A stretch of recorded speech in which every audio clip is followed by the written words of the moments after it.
of Leadership Live, and I'm here with Chris Pinkowski. How you doing, Chris? I'm great, JJ. How you doing? Man, all said and done, I'm glad graduation season is over. Yeah. It's bittersweet though to have your own kids graduate from high school. Yes. Yep. Um, and now comes like party season, right? Yeah. Graduation parties. Uh-huh. So I know, yeah, you just had a graduation in your family. I'm kind of I'm in an off year right now. My boys are kind of every other. So we had one last year. We won't have one this year, but my nephew graduates this year. I've got a niece who's graduating this year, so it's there's still no loss of graduation activities for us.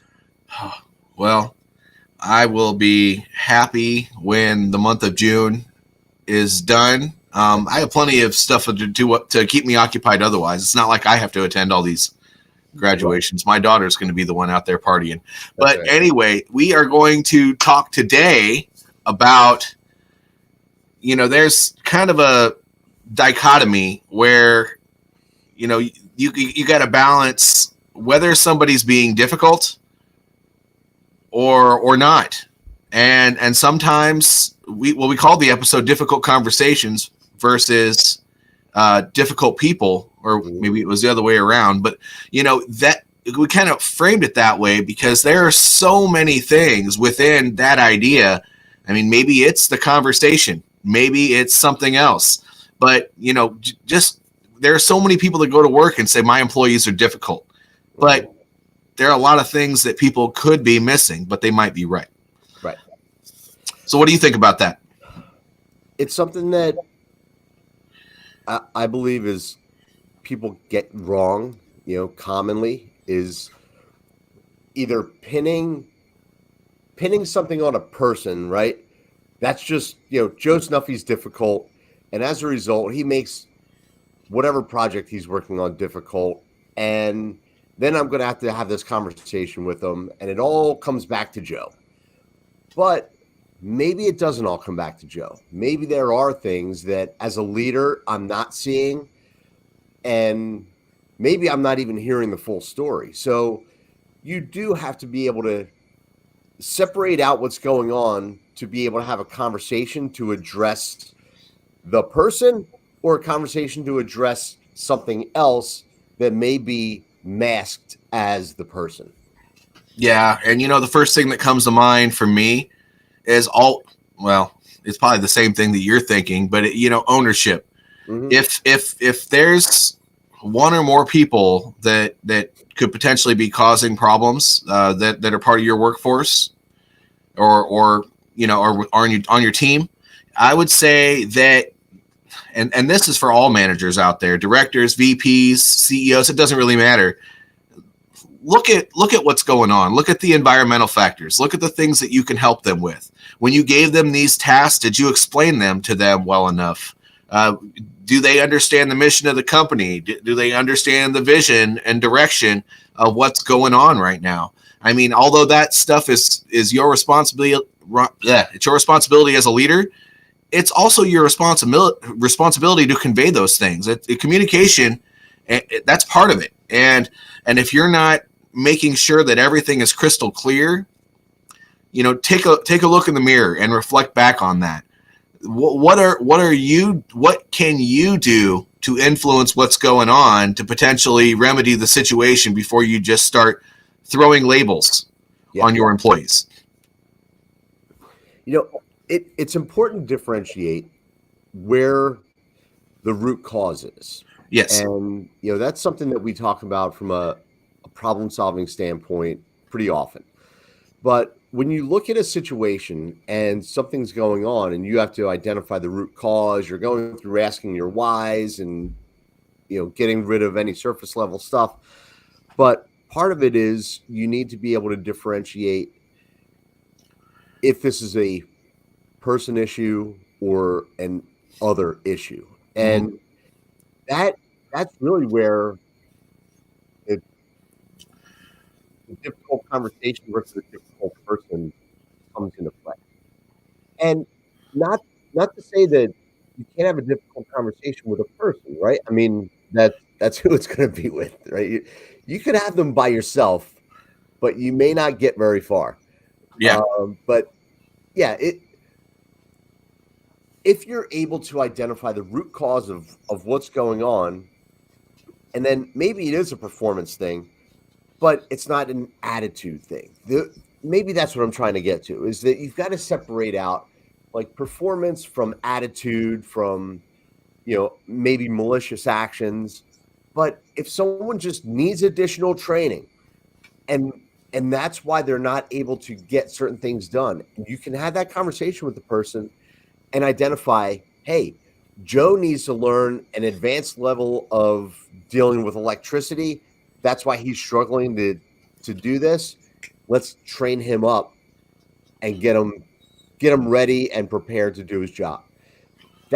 That's not a difficult person scenario, but the difficult conversations, it allows you a path forward with that person in place. But the difficult people conversations, or the difficult people, those are when you need to make some of the hard decisions of, do I keep this person or not? Yeah. Are they a cancer on my organization? And that, yeah, it can be tough sometimes for leaders, because they want to say this person is so picky and that they're being difficult. But at the end of the day, they really are just, they want to do the best job possible, and that's their personality. You can have a conversation about like, hey, let's soften your edges a little bit, but it's not that person who's causing issues. Maybe they're identifying things that you want to have blinders on and not see. So therefore you pin like, that's a difficult person. No, they're bringing things to your attention that you should know about, and good for them. yeah. Maybe they can take a different approach, but like, the truth is the truth. So they're the kind of people that like bring it out. Well, and that's a good segue into difficult conversations. I mean, there are, I think, 3 different categories there. I think there are difficult conversations where, somebody is having a performance issue. Mm-hmm. There are difficult conversations where you need to ask people what's going on so that you can help the overall team get better. And sometimes that brings up some performance issues with other teammates. But then there's also the difficult conversation where there's a problem on the team, whether it's typically an attitude problem. And sometimes that's because somebody, well, truly is difficult. And that sometimes you got to weed those people out. But sometimes, this is why it's important to know your people and understand who they are, understand their strengths and weaknesses, all those fun things that we talk about pretty commonly. Because when they're acting out of sorts, that's another type of root cause that your discussion. And so approaching that person and having a conversation as to why they're off a little bit, it actually builds credibility for you with them and the other teammates, because you're not just gonna smack them over the head with a hammer. You're actually trying to help them, make their day better. Sometimes that means you just need to give them a break. Sometimes that means that, well, I don't know. My mom passed last year, I definitely had to take a couple days off from that. And so if they're not telling you that, that could breed a whole other myriad of issues. And when somebody's head's not in the game, they're not going to be in the game overall. And so, I mean, those are really the 3 categories. When there's an actual attitude problem, whether sometimes it's a disciplinary problem and you need to have that conversation, but then the idea that there's a performance update where you find out overall what's going on with the team. So yep. I really think that none of those are easy, because you don't want to micromanage and force your way into people's lives, but at the same time you have to really understand what's going on with your teammates. So those things need to be had. Those conversations need to be had. Yeah. And it comes back down to what you said at the beginning there, JJ, is knowing your people, right? And when you know your people enough and your downstream leaders know their people enough, and they see that, it's been a couple days now, and JJ's not having a good day, hasn't had a good day in the past few days, and he's short-tempered, and they know that that's out of the ordinary, and we're going to go have a conversation. And if you have a good relationship, you can have a conversation with your people and say, hey, man, I've noticed you've kind of been, out of sorts. Like, what's going on? How can I be helpful? Is there anything I can do for you? And then JJ says to you, you know what?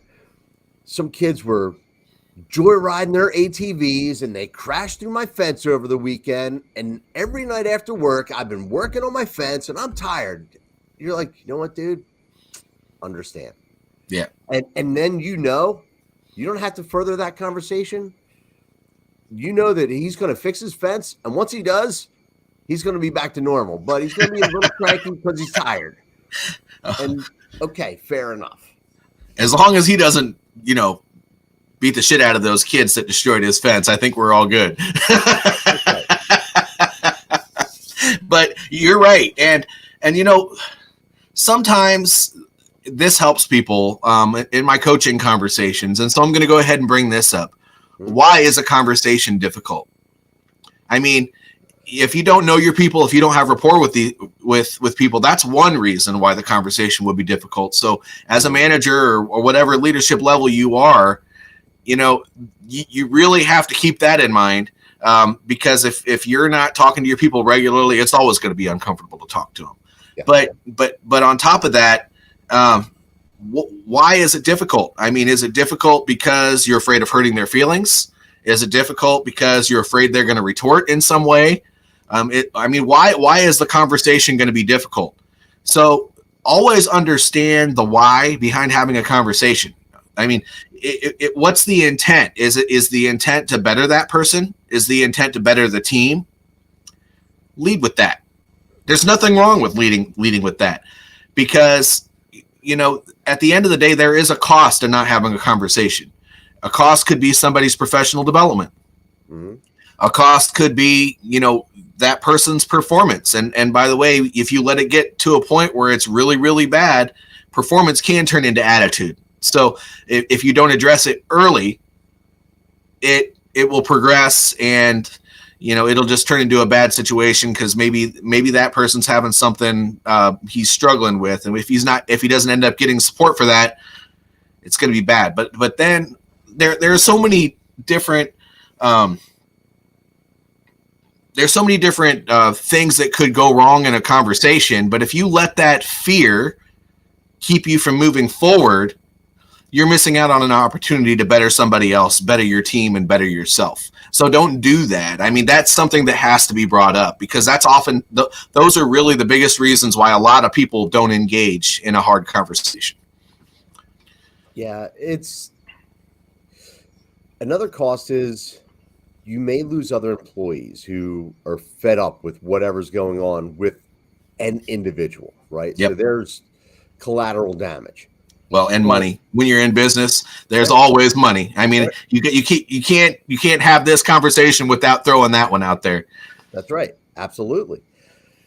And in my past career of coaching people, and even just throughout my career in general, I think that people shy away from difficult conversations for whatever the reason until it gets to a boiling point. And that's also what you need to avoid. You need to start addressing things as they're happening. Like, I'm not saying first hiccup, you need to be all over it, but you need to be watching. You need to be talking. Again, comes back to communication, talking. The more you're talking to your people, the more you're communicating with your people, you're reducing the likelihood of needing a difficult conversation at some point down the road. Yeah. If you're not talking to your people, and now you let things start to fester, and now you let performance start to get wildly out of sync, now you have to have a difficult conversation. And some people are going to partially blame themselves. Like, man, I should have talked about this before. I should have nipped this in the bud. And now we're here and it's my fault. So now I feel bad about this, but I've got to do something corrective with whoever it is or the team. So it becomes uncomfortable. I think that's the thing, right? A lot of people are uncomfortable having a difficult conversation with somebody. Yes. And it's all in the way that you frame it. Just like you said, hey, you know what? I'm noticing something and I want to fix it for, the betterment of the team, of the company, of you as an individual. I want to get to the bottom of this so that we can move on. It's all in the way that you approach it, but we say it all the time. You've got to be comfortable being uncomfortable, and having those kind of difficult conversations for some people, for most people, is not something that's like on the top of their I want to get this done list today. Yeah. And, I think, keep me on track here, Chris. Before we get done with this Leadership Live today, we need to address that difficult conversation of when it is actually the person and you have to fire that person. But I think I need to bring up something, because you and I have both been, for lack of a better way of saying it, we've been kind of pussyfooting around like a bigger point here, which that bigger point is actually that all of the, I don't think anybody shows up to work any day and just tries to make anybody's life harder. So look at all these environmental factors and person factors that go along with difficult people per se. I think communication is definitely a big part of this, and it's not just the communication from the manager, director, leader, whatever. In that case, it's also, we talk about knowing people and being able to balance that idea where how deep should I get in somebody else's business before I'm micromanaging, and then making your people comfortable enough to be able to talk to you when they're having a difficult time, treating them like a teammate, not just like you're the boss out there cracking that whip every day. And it's important to understand that there are so many environmental factors that you have to think about before you just label somebody. Labels don't just disempower that person. Labels disempower you as a leader, because if you're allowing somebody to go down this rabbit hole that's on your team, that's your fault. Mm-hmm. And if you allow that situation to get worse, that's not just your fault. That's poor damn leadership. And that just gets worse and worse. And just like you said, you start losing other members of the team, or maybe your team members start adopting some of those traits because they're like, well, if JJ's not going to do anything to Joe Snuffy over there, then he's going to let me get by with it too. And even though that seems petty, that's something that actually happens, especially with younger people under the age of 25-ish or so. Sometimes they're older, sometimes they're younger, but when you think of it that way, there's a huge cost to not having conversations and addressing things as they come up. You can sit in your office and wallow about it all day long. But what's that going to do for you? All it's going to do is make you look like a weak person sitting in whatever seat you're sitting in, and it's going to make your employees super unhappy with their job, and they're not going to trust you. They're not going to trust the other managers. They're not going to trust the CEO of the company, and they're probably not going to trust the next manager that they go and work for. Right. So please don't be that person. Do something about it. Address issues as they come instead of putting labels on people. And I had to put that out there. Yeah, but you're absolutely right, because I'm trying to think of the term, but you start putting labels on people, and now you have blinders on, and now you're seeing things through a very fixed lens, and it makes it really hard to see what's happening outside of that. And yeah, you have tunnel vision. Yep. But then what could happen is you label somebody, and then you're talking to a peer, or you're talking to somebody. And now all of a sudden, that one person that you as an individual leader have a label on, that label has been picked up on by other people. And that's not healthy either. But that comes back to, what led us on this little conversation is the need to fire people, right? It has to happen sometimes. And that is also a difficult conversation. I know that you've got the school of thought out there of like hire slow, fire fast, and there is a time and a place for that.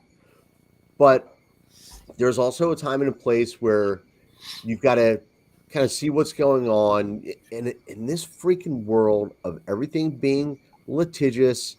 And, there's a reason for everyone to claim that I was, there's a toxic environment and all this good stuff. Like, you can't be so fast to fire as much as I would love to. In certain cases, you've got to document, you've got to do all this stuff. But you've got to get the ball rolling sometimes and start down that path. Yeah. But I guess let me reel myself in. There are times that you have to get rid of people. Yep. If we have had this same discussion multiple times about your attitude, about the way that you interact with people, about your performance, if we have provided you with training and development and you're still not getting it, well, guess what? You need to go. And most times when you fire somebody, the people that they worked with on a team are relieved. Yeah. There are so many managers, so many leaders who are like, oh man, if I fire this person, I'm going to upset the apple cart, and it's going to be a greater workload on the people on that team, because they're going to have to carry Joe Snuffy's water until I find a replacement. And let me try to find a replacement before I fire Joe. And you know what? Sometimes you just have to pull the Band-Aid off. And those people collectively are going to say, you know what? Joe Snuffy was such an asshole. I'm willing to work an extra hour a day until they find somebody, because I don't have to deal with that guy anymore. Yeah. Yeah. And by the way, what Chris is talking about and what I wanted to get to is you really have to keep your culture on brand with what you want your company to be. Well, that is if you're a CEO. But, let's go ahead and break that down. Every team, every set of teams, they should also have their own culture within that team, as long as it fits with the overall mission and vision with the company, and it's not damaging that company's bad reputation either. So when it comes to culture, let's think of it this way. Have you ever put red dye in water? Sure. So what happens when you put that red dye in water? It turns everything red. It turns everything red. So when you have one bad apple, it's another analogy. But if you have one bad employee, I don't want to do too many analogies to get to the point. But if you have one bad employee, when I say bad, I mean somebody, they don't even necessarily have to be a horrible person. But if they don't fit the culture of your company, if they're not willing to embody the values that you guys have in that organization, or maybe they're not willing to listen to you as a manager at all, and you've tried building rapport, tried the whole 9 yards, and they're just not a good fit, getting rid of that person when everybody else is trying to drink the Kool-Aid, which you need everybody to be drinking the Kool-Aid, because otherwise you won't have a well-oiled machine and you'll have issues within your company. Mm-hmm. That is why you fire. Yeah, there will be feelings hurt. Yeah, that conversation's going to be hard. Yeah, it's not going to end super well in that moment. But the benefits of getting rid of somebody who does not fit on your team, does not fit within your organization, those benefits for sure outweigh any of that instant pain that comes from dealing with that. So sometimes that's the price that you pay for not getting rid of that bad apple, so to speak. So firing is important. There's a time and a place for it. Chris mentioned a point when it comes to firing that's very, very crucial to this process, and that is that you've already tried remedial training. You've already tried coaching to get that person to where they need to be. You've tried building the rapport that you need with both him or her or with the entire team, and they're just not a fit.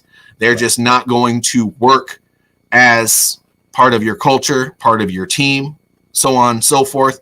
You got to get rid of that person, because if you don't, that's going to spread just like the dye in the water. And gosh, I've seen it happen. So don't make that mistake. Have that conversation. Definitely get rid of that person before that starts to spread like wildfire.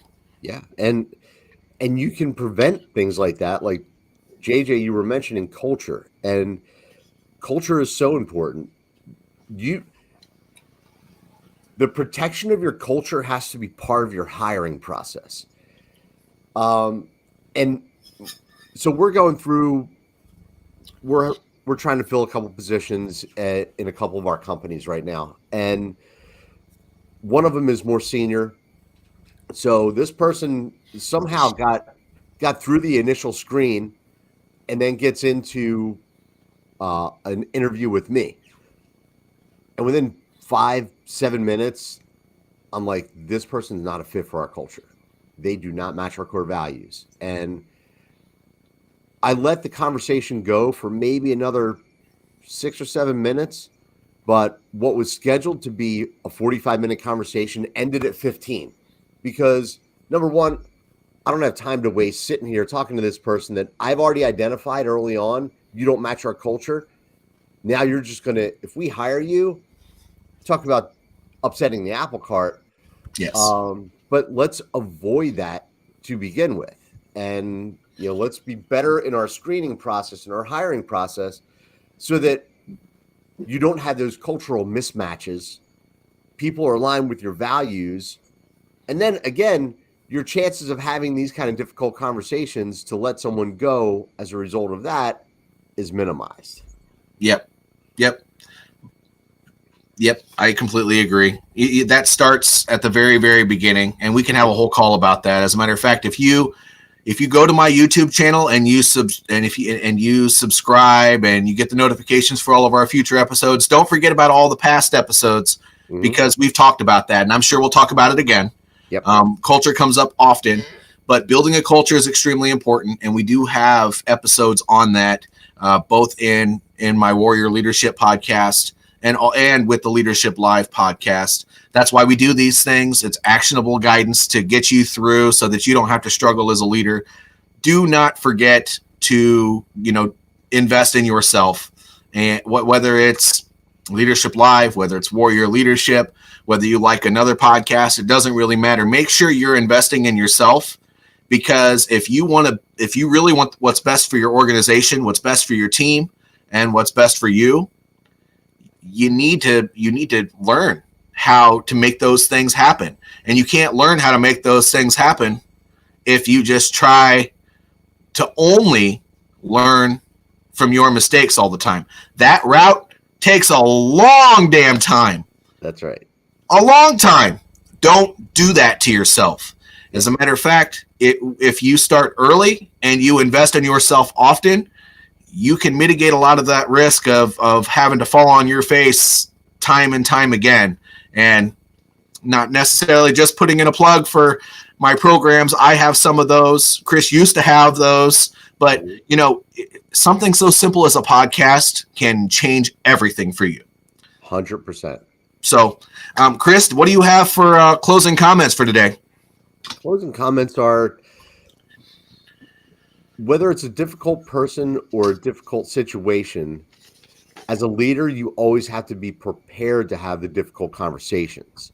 Yeah. You have to be able to identify if it's a person or if there's something different that you just need to, like, help that person with, but don't be afraid of them. The longer you put them off, the worse the situation is going to become. So get comfortable being uncomfortable. That's part of leadership.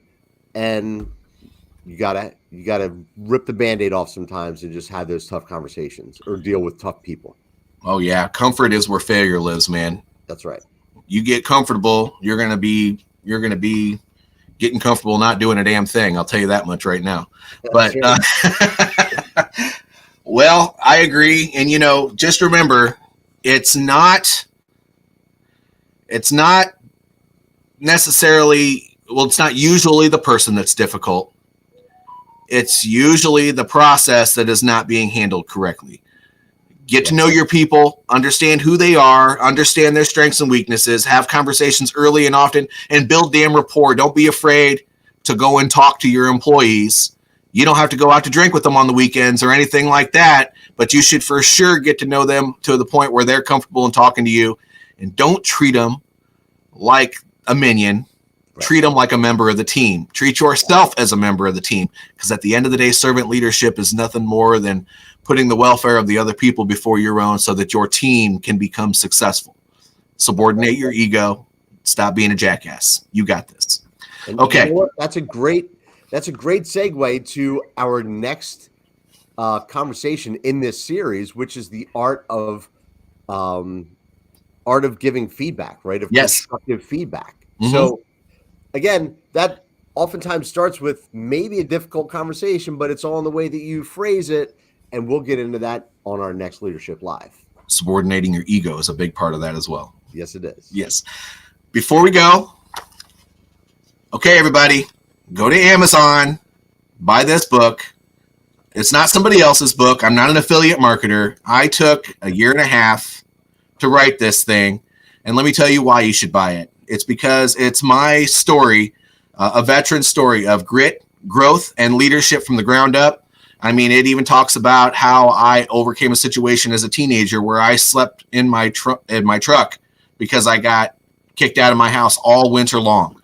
And it's fun, but it's not just me complaining about all the bad shit that's happened in my life. It's about what I learned from all of the crazy stuff that I've been through. And I'm not making this as oh my gosh, I'm the most awesome person in the world. No.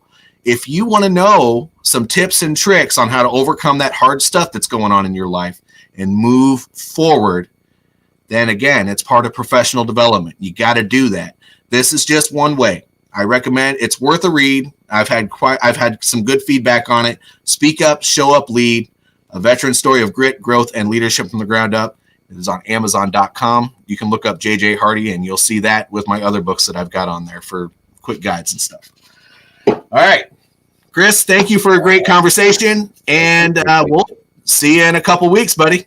Yes. See you in 2 weeks. Yep. Thanks, everyone. Thank you.